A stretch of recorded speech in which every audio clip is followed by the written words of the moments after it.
fait, on a évité but et à marche parce que jusqu'ici, tu as vu que le Vital Kamere a dans la prison et puis il y a appel concernant le dossier parce que le clan naé qui certifié dans verdict au yaki liboso au lieu ya kotambola parce que kotambola bandi le loté depuis kala bazo tambola avant wana batambola ba condamné 20 ans au sugo yo sous toke appel marche sous donc moi je pense que esa philosophie tout ça lenge moko malamu te ya ko réfléchir ceux qui ont besoin de conseil na ngai na recommander ba on a prière on a soutenir ndeko na biso ça na prison ndenge église banda ko soutenir Pierre na Silas na kata prison omboka na biso zaki likolo. Pourquoi? Parce qu'il y a eu un groupe de gens mais alors que ce que tu as na ba vidéo bazo beta na matanga bazo beta na ba fête ça et là vous comprenez donc tu comprendre que ça combattre comme ils ont coopération mais coopération ya mabe mais conséquences ça ni tande bazo si tande bazo chuter dans les malheurs.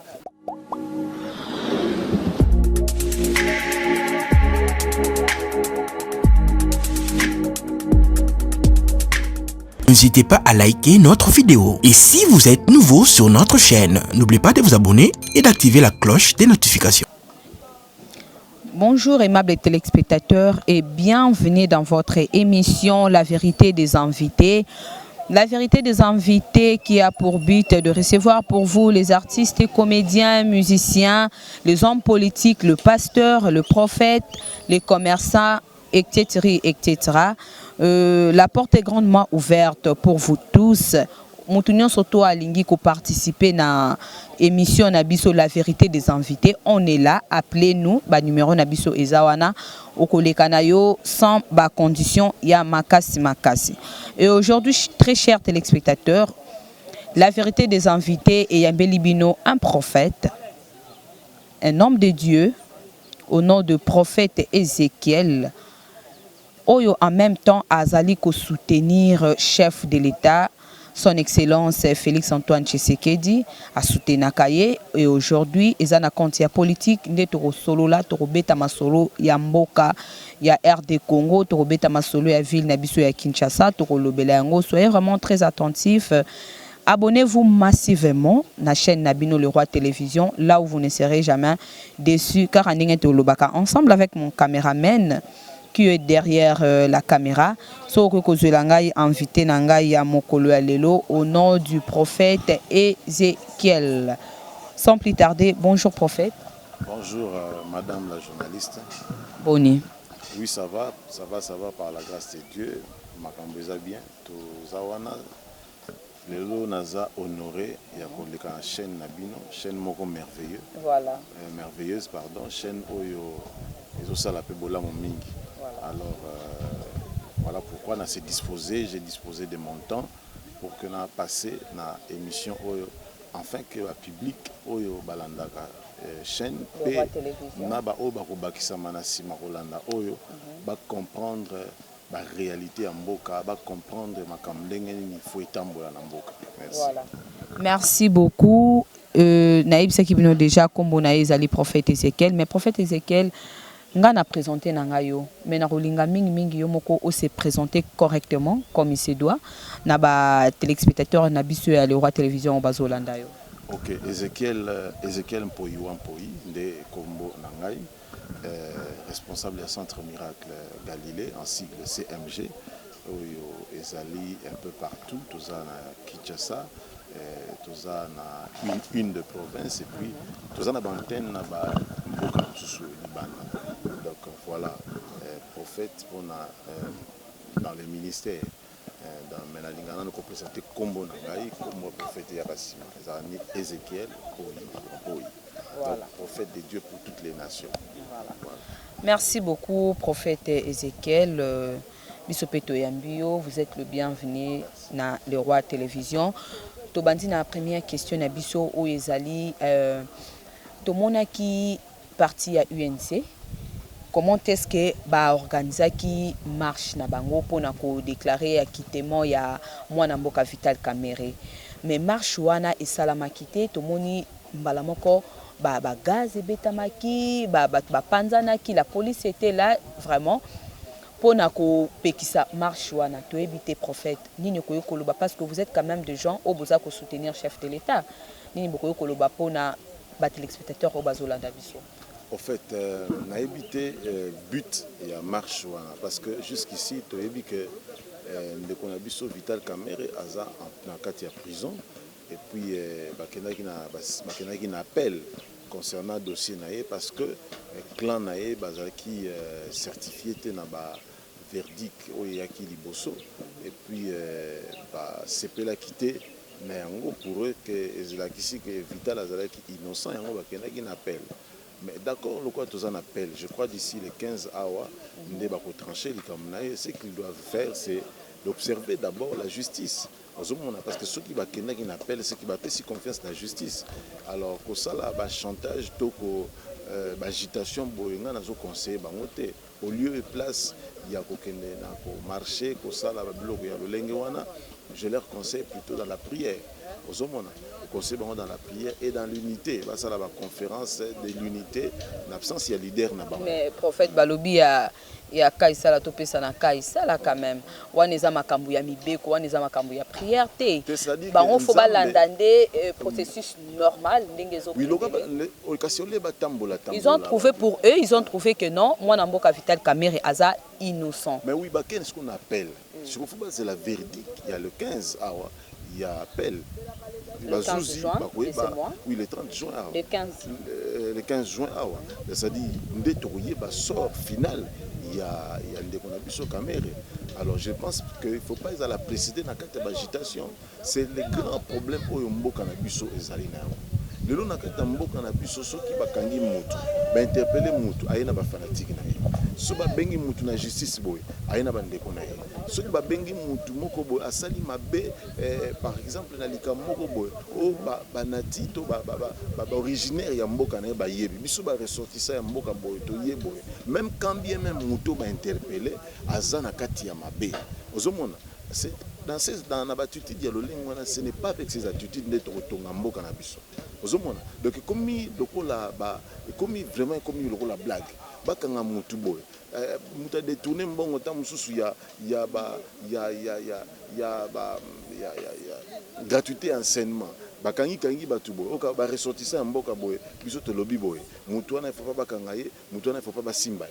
Et c'est cette mentalité tout le monde a même tina kati ya ba parlement ba chambre na biso yo oyo ezoko ko élaborer ba loi et ezoko diriger mboka na biso ceux qui va interpeller mutu moko boto likamo ba interpeller mutu bato bazaki ne langue moko bato ba utine province moko ba telemi biso to sengi boy ndenge za bo immunité ne to longola te des choses pareilles ils permettent au Congo et évoluer donc faut to élever débat et surtout s'il vous plaît prophète et surtout que chez l'UNC pour na bango ezaki première fois na bango ba marché balobi nanu ba marché te nanu ba organiser marche mon côté nanu ba déclarer loko mon côté mbala mona ko banda mbala moko ya liboso et puis ba boyi donc ils ont réclamé. Moi je ne pense pas que la police to ba konzi ya ville ça forcément contre bango ou soit ba senga qui marche ou soit bango de ba konzi ya ville ba trouver qui utilité à vous permettre marche wana te yango ba pexaki yango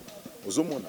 Donc moi je donne conseil à mes amis oyo bazali ba depth ya ndeko na biso c'est un grand leader Vital Kamerhe c'est de prier pour lui parce que bisika azali eza bisika moko ya esengote ozomona eza bisika moko boye loin de la famille loin des amis et connaissances ata soki omonaka bango la liberté ezali bénédiction monene ozomona soki mutu azali enfermé quelque part azali lié quelque part ça fait toujours mal mutu amesanaki na liberté bo prier pour na ye nzamba fortifier ye bisika azali nzambe azala na ye bisika azali au lieu ya kotambola parce que kotambola bandi lelo te depuis kala bazotambola avant wana batambola ba condamné ye 20 ans au sugo yo susu to ken appel marche mususu donc moi je pense que eza philosophie to eza lenge moko malamu te ya ko réfléchir ceux qui ba besoin de conseil na ngai na recommander ba on a prière ozomona soutenir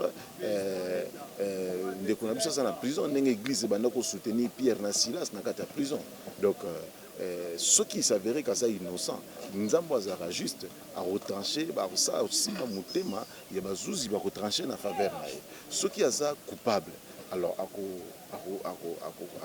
ako assumer ma benaye na kati na prison donc c'est que je peux donner à mes amis comme conseil yango. OK. Merci beaucoup prophète Ezekiel. La deuxième question na biso o ezali affaire Bokechu. Tout le monde mwana mboka Bokechu comment est-ce que aza arrêté donc jusqu'à présent na nous aza libéré te toyebité affaire wana vraiment ko expliquer nini na ba téléspectateurs na biso ya le roi télévision bazolanda yo étant que mwana mboka eloko ya liboso na koloba soki ndeko na biso Bokechu a eu occasion ya kobima libanda tokozala libéré na bisika bazaleli wana leçon monene fois zwa ezali ko changer combat ko sala ko changer le lenge ya ko combattre ozomona vous allez dans un pays parce que avant mandé ko sala ndenge nini et après ça dit que vous allez dans un pays voilà ozomona ba yambi bino pour des raisons oyo bino boyeli na mboka wana ezana na norme ezana ligne de conduite moko faut observer na kati ya mboka batu ozomona alors bino boki na kati ya mboka wana bouma sala ba désordre et puis combat oyo bande ko na biso bazo ko sala ba combattant oyo mingi ya poto tout le monde a ba réseaux sociaux na jusqu'ici nazo ko réfléchir c'est quoi le combat parce que ceux qui na loko na ko retenir et pas bande ko na biso zala ko finga basala ka ba vidéo en train d'insulter pe ba insulter nini ben sanité ozomona kofinga ba bêtise kofinga ba mama ya batu kofinga ba papa ya batu kofinga bana ya batu kofinga ba ndeko ya batu kofinga donc butu na moyi et en conclusion bazo ba nini c'est ça le combat non c'est pas le combat ozomona c'est ça ce sont des choses moko horribles vous allez dans un pays de tribu kamati boye na gare du nord botumbi biloko na ba vespa bato mindele mundelo asaleli mo économie na ye na ba héros na ye asombi mo vespa na ye nyonso botumbi mais atabino moko totelemelaka ba Rwandais awat au ba Rwandais bazoboma biso na est ba Rwandais bazoboma biso na est ozomona supposons donc est kutu nako le bango mingi te passe calamité guerre on aussi tous ba chinois batonda biso na mboka awa que lobby oyoki ba chinois ba poti la foi oui les aussi la maman et biloko na sina prédisa yango aussi là tous en attend moko ya malamu ya mboka ba chinois ba ko zik sa galerie présidentielle sous prétexte que ba lingi sa ambassadeur na bango te ou soit na Chine kuna bazonyoka mais dis-moi quel est le Congolais qui va acclamer un chinois en train de brûler la galerie présidentielle peut brûler biloko ya batu ba magasin ba boutique est-ce que vous imaginez le Rwanda et au nom du combat dans un pays d'autrui faire des choses comme ça dans la destruction méchante il faut qu'à acclamer bino c'est pas ça le combat parce que le combat est consisté à ce que bon vanda bon organiser ba conférence bon organiser ba biloko moko intelligente na mokili ya lelo et s'échanger ozomona exact le même cas oyo likambo Kagame asala ki dernièrement temps yaki awa alobi azo reconnaître te makambo esamize na est guerre ezate ba tuerie ezate na kati ya est tous les Congolais batelemaki ce n'est pas dans les médias ndeko ko répondre ndeko Kagame ozomona batu ba moni wana eza faiblesse mais nzambo ala la raté qu'est-ce qui s'est passé volcan on est bêta qui batu ba lave on est ba mususu ba kimi na kati ya Rwanda batu ba vendre habiter c'est le président a na raison toi na 21e siècle na 3e millénaire le lenge na biso ya kobunda eza sous le lenge te ina tango ya 15e siècle toi na tango ba Hitler te ozomona okomona bato aleki na réseaux sociaux azo expliquer que na tango Mobutu makambo za kité mais écoutez toza na tango Mobutu tango tozaki na tango Mobutu ba Android ezalaki te ozomona tango tozaki na tango Mobutu tozaki na ba laptop te tozaki na ba dactylo na tango Mobutu donc c'est dire le monde est en train de courir et d'évoluer avec une grande vitesse ozo comprendre donc c'est dire il faut évoluer na monde na temps ya lelo o ba nengeza boy ndeti makambo corona une parenthèse makambo corona c'est toute une guerre ozo comprendre moi je considère ça comme une guerre mondiale makambo corona oui parce qu'ils ont ravagé batu et bomi ba tebele osomona alors ce que mundele alongwe biyo kasaka ka mundela ozo ba obi abandi ko beta ba bombe abandi ko beta ba soki banite ba continue kaka guerre moko soki chimique so bactérie ba nini toujours guerre wana par exemple vous comprenez guerre moko e continue makambu ya chimie na kati microbe moko boy komi ko ravager batu microbe moi comme ko sala mabe pas na katabak. Donc c'est-à-dire qu'il faut comprendre que tout ça dans 3e millénaire, dans 21e siècle, les choses doivent changer dans mboka, na biso surtout Congo. Toi na retard biso vivre le en temps Hitler yango moni ba combattant bazalaka na tanga Mobutu bolongwe kamati drapeau Zaïre bozikisi bozui drapeau ya Congo bozikisi bozui drapeau Zaïre bandi ko brandir yango ko lata ba polo ya Zaïre sous prétexte que Mobutu tanga zalaki makambo to zomona to mona moté. Non, Mobutu c'était un grand diplomate. Ce qui Mobutu zalaki n'attendait tu oyo peut-être makambo bongo zala déçu anga ko agir makambo nga zo agir bozo ko agir te. Jean-Pierre Bemba outi na prison aye awa un groupe de gens ote Jean-Pierre Bemba zoya bimi na prison nenga bimi na prison bo vérité désir nenga za bo azoya kosunga kocha failli le poids bako libération à Congo. Jean-Pierre Bemba décevoir bango tonga ye kuna pesi discours mususu ote Jean-Pierre Bemba sait que kuna babetaki batonga non babete tonga te. Jean-Pierre a comprendre que mokili ese changer toi suna mokili la violence te donc makambo faut kende na lolenge mususu. Il faut que nandenge mususu mbe erreur bande ko na biso ba combattant bazo sala ozomona makambo se réglaka na maloba makambo se réglaka intelligemment donc na intelligence mais na kati ya makofite na kobunda te nze momo kutu bayemba to kobunda na nzoto te to kobunda na molimo. Donc ça dit que il faut to bunda na intelligence ozomprendre ba combattant wana bosala ba réunion minene na kati ba poto bopekisi ba musicien bayemba ba musicien mboka na biso culture ya mboka na biso ekozwa retard et lelo ba culture ivoirienne ya mboka mususu suit avantage par rapport mboka na biso mboka na biso zaki likolo. Pourquoi? Parce qu'il y a eu un groupe de gens ba lobité na bino boya ko beta te mais alors que ce ko tali bango na ba vidéo ba zo beta na matanga ba zo beta na ba fête ça et là vous comprenez. Donc tous comprendre que ça combattre comme ils ont coopération mais coopération ya mabe mais conséquences ça ni tande bazo sila tande bazo chuter bazo chuter dans les malheurs bazo chuter na ba douleur. Donc ça va ndeko biso to lingi mingi mais tous sambela pona bango ba comprendre que va changer le lenge à combat. Bon d'accord, même s'il faut combattre biso nyusu zalaki awa Kabila zolonga na mboka Kabila z étranger Kabila lokobo qui n'a pas dit n'importe quoi sur Kabila batu so baloba yango tolingi mwana mboka tolingi ata azala ta nzinzi ata nini mais azala ka mwana mboka tolingi ka mwana azala ne o azata baba baza mwana mboka bon nzamba la la raté azui mwana mboka Félix Antoine Tshisekedi Tshilombo ache wana et communauté biso tolingi ete ya zata liba oh mais non ça dit bozibi loko bosala te ozomona ya bolingi ete boyibi loko bosala te bino bozoke ndeko luka nzambe ba tolingi nzambe to mona nzambe so to moni nzambe to kozwa kimia so to moni nzambe makambo kotambola malamu so to moni nzambe to kosepela so to moni nzambe to ko célébrer ba d'accord ça besoin nzambe yaka nzambe bolukaka nzambe bosambela butumo yeyo yo komini bosa nzambe ko motu na bongo ko satana dozo comprendre que mutu anengwana ayebi lo kazo luka te po yo komini bosa nzambe ndoko luka mais ko motu na bongo satana sur place ni zawat. Donc vous comprenez, ce sont des gens qui ne connaissent pas ce qu'ils font. Donc moi je demande à mes amis, je leur décourage babi manakati ba combat wana. Et ça va combat malamuté bazoki si ba famille belé, ba beti ba maman mususu mikolo, maman wa yebi lo côté, bo beti kaka parce que tam soza province moko na binoté et puis de deux, ko finga na ba réseaux sociaux bo benga na suka politique. Et ça politique c'est de la délinquance. Faire wana pe commis vraiment to éviter ce tour bani réseaux sociaux commis vraiment place il y a ben jeu. Oui, c'est la quand tu vois quelqu'un insulter na les réseaux sociaux, c'est un délinquant. Si on a les réseaux sociaux, c'est un criminel. Si on a les réseaux sociaux, c'est un sorcier. Vous comprenez? Il y a bien de façons, il y a malam où il faut régler ma cam. Sans qu'on finga, sans qu'on salamabe, sans qu'on manque du respect. C'est-à-dire que dans la vie, il faut respecter la liberté à moninga. Plus liberté na et souki, il y a moninga pe bandi. Donc il ne faut pas qu'on soit liberté na yo ou étendre yango aux unes ya baninga dozo permettre baninga ba respirer. Non, il faut qu'on respecte liberté, nenga ba lobara qu'on respecte bandi na yo. Donc garder bandi na yo. Mais le système a regardé bandi des athées. Yo zuna olongwe na bandi na okoti na bandi moninga. Donc ça ce sont des choses toujours qu'on déplorer na kati ya bande ko na biso ya diaspora. Mboka za abazo kanga batute. Mboko ba exilé politique baza sujouté. Ba prisonnier politique bazate. Boya na mboka so bo sala combat. Bo sangani bo somba billet d'avion. Boye a bo sa ba marche. Boye a so bo tumba drapeau bo tumbeli drapeau a.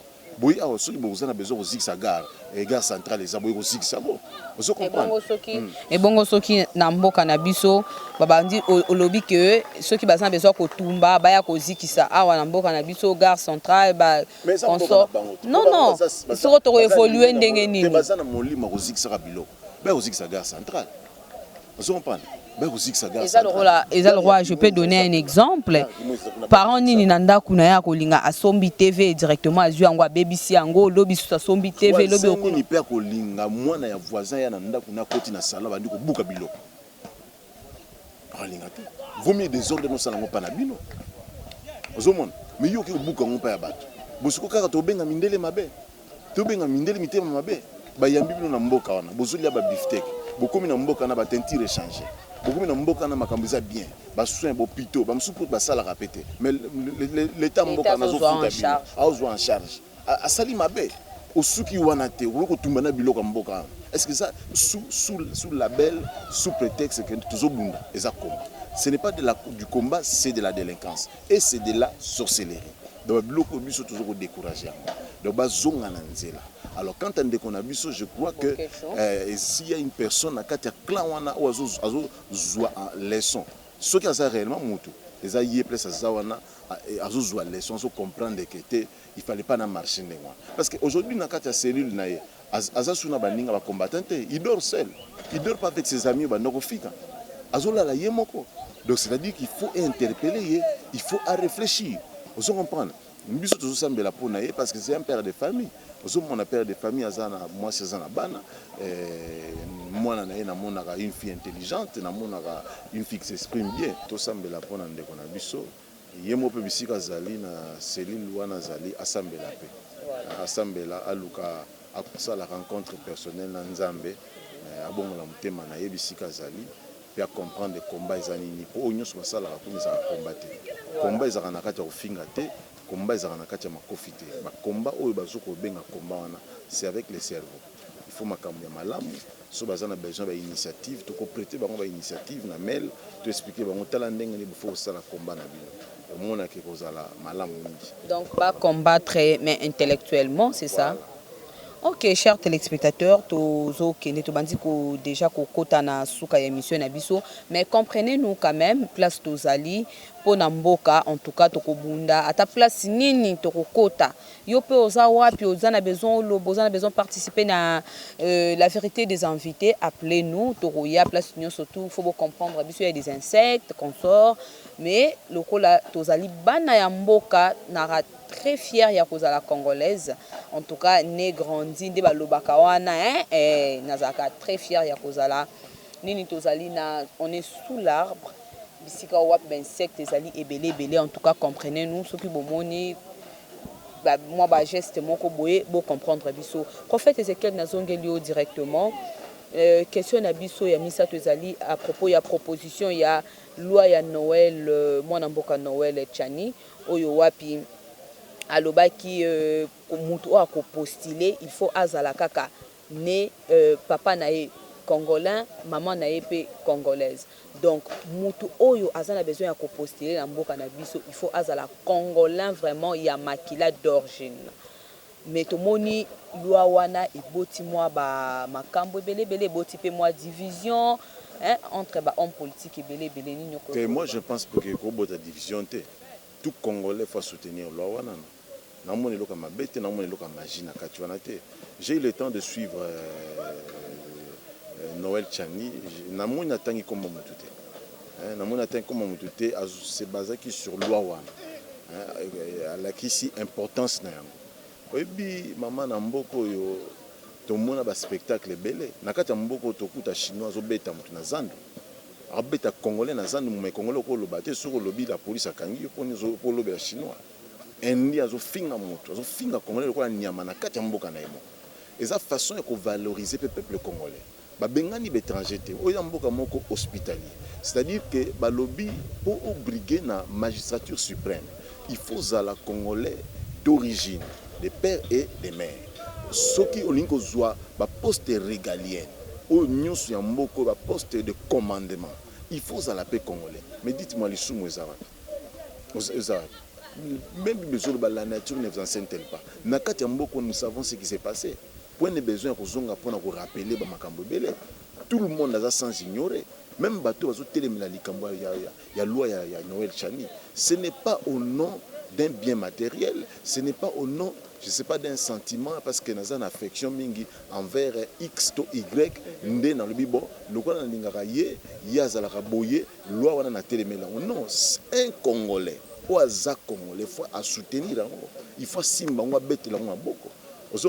Donc Noël Chani atangi comme ya mutu te to si to tika ko diaboliser makambo to tika ko personnaliser makambo ozwi likambo no tali nani kokani na nani na bambango oyo poni basolo belaye non soki oza congolais au soutenir loi wana et faut retenir une chose madame que Congo est na cadre ya phase ya reconstruction et na phase ya restauration.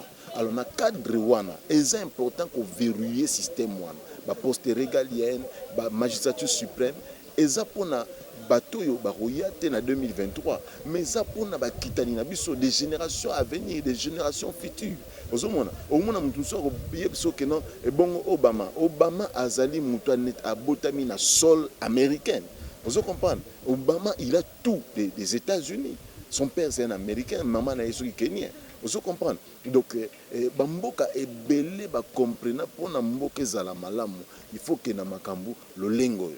Et c'est très important et qu'on permettre que muto aibi ki naza congolais naza mwana ya mboka arozana bolingo ya mboka arozana bolingo ya peuple nae. Regardez par exemple bolingo tozomona pas président de la République, soldat, policier a eu problème yewana ki kota la police dans l'hôpital. Vous pensez qu'il va le voir parce que on a besoin de visibilité. On a besoin de visibilité. Alors que nous avons parce que a besoin de l'obéla. Non.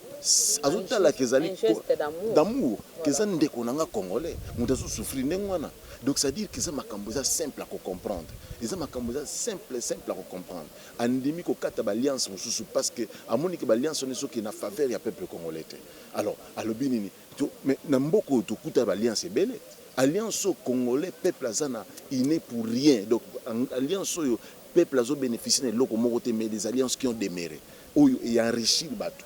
Vous comprenez? Mais le président a refusé. Atali Bolingo, où il a lié malobité pour le peuple nangaï.